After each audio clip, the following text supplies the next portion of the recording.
Hello. কোথায় তুমি? রাস্তায়। রাস্তায় মানে? রাস্তায় কেন থাকবা? এখন তো তোমার অফিসে থাকার কথা। চাকরি চলে গেছে। চাকরি কেন চলে গেছে? একই কারণ, সত্যি বলছি, এই কারণে চাকরি চলে গেছে। আজকে তুই বাসায় আয়, তোর লাইফ থেকে অনেক কিছুই যাবে। তুই খালি বাসায় আয়, যেখানে আসো এখন বাসায় আসবি। ঠিক আছে।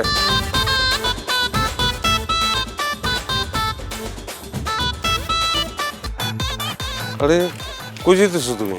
আমি আমার বাবার বাসায় যাচ্ছি। কেউ কি অসুস্থ? হ্যাঁ অসুস্থ।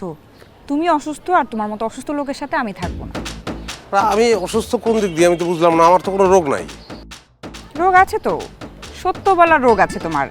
তোমার সত্যের জন্য সবকিছু নষ্ট হয়ে গেছে। তুমি সত্য বলে আমাকে অনেকবার অপমান করছো। তুমি এলাকার নেতাদের হাতে মাইর খাইছো, শেষমেশ তুমি তোমার নিজের চাকরিটা পর্যন্ত হারাইছো। তোমার সাথে আমি আর থাকবো না। আরে বাবা, এই জায়গায় তো আমার কোনো দোষ নাই, দোষ তো এই সব মানুষগুলার। আমি তো শুধু সত্যি কথা বলছি, আর তো কিচ্ছু না। এইটাই তো তোমার দোষ। তোমাকে কে বলছে সব জায়গায় সত্য কথা বলতে? হ্যাঁ শুনো, যেদিন মিথ্যা কথা বলতে পারবা সেদিন আমার কাছে আসবা। তার আগে খবরদার আমার সাথে যোগাযোগ করার চেষ্টা করবা না। বললেই হলো নাকি, আমি জীবনেও মিথ্যা কথা বলতে পারবো না, আর তুমি আমার ছেড়ে যেতে পারবে না। আমি এক কথা দ্বিতীয়বার বলি না। যদি মিথ্যা বলতে পারো তাহলে আইসো, আর না বললে জীবনও কোনোদিন আমার কাছে আসবা না। এই মামা চলো। না না না, শোনো শোনো, আমি তোমার মন রক্ষা করার জন্য হলো একটা মিথ্যা কথা এখন বলি। তোমাকে আজকে অনেক সুন্দর লাগতেছে। এই মামা যাও। সত্যেরও জোর নাই, মিথ্যারও জোর নাই, কই যাবো থেকে।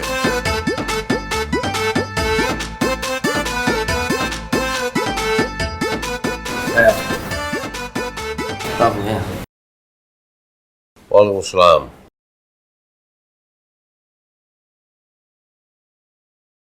তুমি আসছো? ভাবি সব কথা তোমার বলছে বুঝাতে না? আমি জানতাম তুমি আইবা, আমি জানি আমার ভাই আমার কতটা ভালোবাসে। তোর বউরে ডাক। ডাকতেছি ভাই। ধন্যবাদ ভাই, তুমি যে আজকে নাই তাদের আমার সংসারটা ভেঙে যেত, টিকিতে পারতাম না। নাতাশা, এই যে দেখা যাও আমার বড় ভাই আসছে। আর আসো আসো, আগে আসো, তাদের আসো ভাই। তাহলে তো বুঝছি নি। আসো। এই যে তোমার বলছি না যে আমার একজন ভাই আছে, সত্যবাদী ভাই।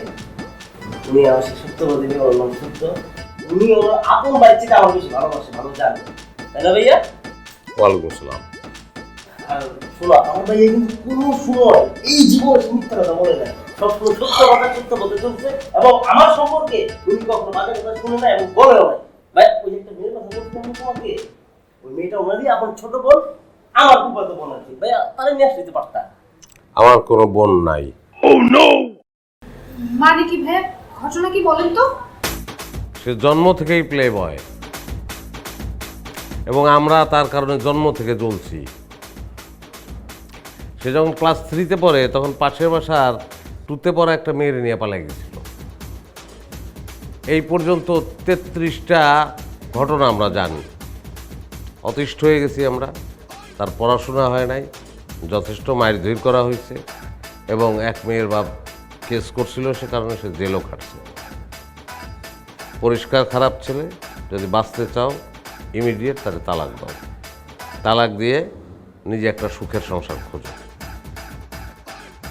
চরিত্রহীন স্বামীর চেয়ে স্বামী না থাকা অনেক ভালো। আমি আসি, তোমার অন্য কোনো জায়গায় বিয়ে হইলে আমার দাওয়াত দিও, আমি সেই পরিবারে গিয়ে মিষ্টি খেয়ে আসবো।